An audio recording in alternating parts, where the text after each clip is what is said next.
یو ملګری په خوله کې نسوار وي یا پان وي دې سره چې کوم دی د ذکر کوي نو آیا دا جایز دی او که نه؟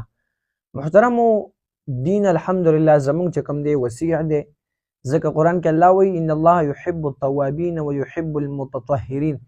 الله چې کوم دی توبه ویستونکي خوښوي، معاف کوي، او څوک چې صفایي کوي الله چې کوم دی هغه خوښوي. ځکه چې یحب التوابین الله محبت کوي توبه ویستونکي سره. نو الله رب العزت هغه خلکو سره مینه کوي څوک چې توبه وباسي او څوک ځان چې کوم دی صفا ساتي. ځکه چې ذکر کول په داسې حالت کې حدیث کې هم راځي الطهور شطر الایمان، دا صفایي چې کوم ده دا حصه ده د ایمان. نو موږ تاسو ته پکار دي د ادب خبرې هم دغه چې انسان داسې حالت کې ذکر وکړي چې په خوله کې نسوار یا پان نه وي.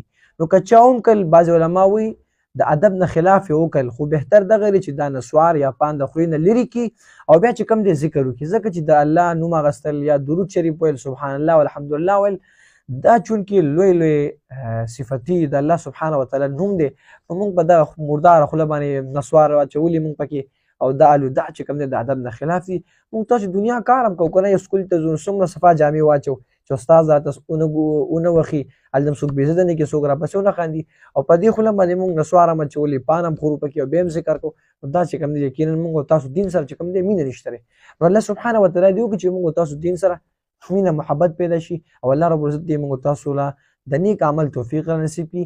الله رب العزت دې زموږ هر عمل د الله دپاره کړي. واخر دعوانا ان الحمد لله رب العالمین.